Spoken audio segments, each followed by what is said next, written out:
আমি একটা ভিডিওতে দেখিয়েছিলাম আমার এক ছোট ভাইয়ের কি সম্পর্কে সে গ্রাম থেকে আমার জন্য মানকচু নিয়ে আসছিল। আর অনেকদিন ভিডিওতে দেখছি যে শুধু মানকচু ভর্তা, কাঁচা মানকচু ভর্তা করে এক একজন, কিন্তু আমি কাঁচা কখনোই খাই না এবং আমার সাহসও হয় না কাঁচা খাওয়ার। আমি যে মানকচু কেটে নিচ্ছি, সিদ্ধ করে ভর্তা করব। সিদ্ধ করে কিভাবে ভর্তা করি দেখেন। এই যে কচুটা সিদ্ধ দিয়ে দিলাম, এটা সিদ্ধ করে তারপর পানি ঝরিয়ে নেব। সিদ্ধ হইতে থাক, আমি মরিচ আর পেঁয়াজ রসুন এগুলো ভেজে নিচ্ছি। একটু তেল দিয়ে নিলাম কড়াইতে। তেলটা গরম হলে দিয়ে দিলাম পেঁয়াজ, আস্ত রসুন এবং শুকনা মরিচ ও কাঁচা মরিচ। শুকনো মরিচটা আমি দেবো চিটাগাঙেরও মরিচ বলে অনেকে, অনেকে কাশ্মীরি মরিচ বলে আর কি, লাল হওয়ার জন্য, ঝাল কম। আর দেবো কাঁচা মরিচ সাথে, দুইটা মিক্সড, যাতে একটু হালকা ঝাল হয় এবং দেখতেও লাল হয়, এই জন্য আর কি দুই ধরনের মরিচ দেওয়া। এই যে মরিচ, পেঁয়াজ, রসুন সব একসাথে তেল দিয়ে টেলে নিচ্ছি।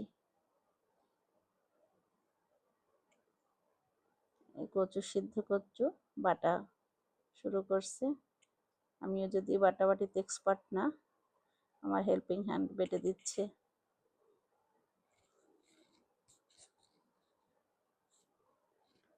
এই যে মরিচ এগুলো এখন প্রথমে কচুটা বেটে নিয়েছে, তারপরে পেঁয়াজ, মরিচ এবং রসুন এগুলো, এবং সাথে দিচ্ছি এটা হলো সরিষা ধুয়ে নিয়েছিলাম, কাঁচা সরিষাটা কিন্তু কাঁচা দিচ্ছি, এটা কিন্তু ভাজি নাই।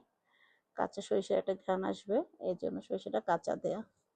সব কিছু বেটে মিক্সড করে নেব হাত দিয়ে। এবার আগে কচুটা বাটা হয়েছে, এখন মরিচ এগুলো সব বেটে নিয়েছি, এই যে হাত দিয়ে মিক্সড করে আবার একটু সরিষা তেল দিয়ে দিতেছি। আমি কিন্তু পেঁয়াজ, রসুন আর মরিচ সরিষা তেল দিয়ে ভেজেছি। দিয়ে দিচ্ছি লবণ পরিমাণ মতো। এটা বেটে হাত দিয়ে মিক্সড করে নিলেই হয়ে যাবে ভর্তা।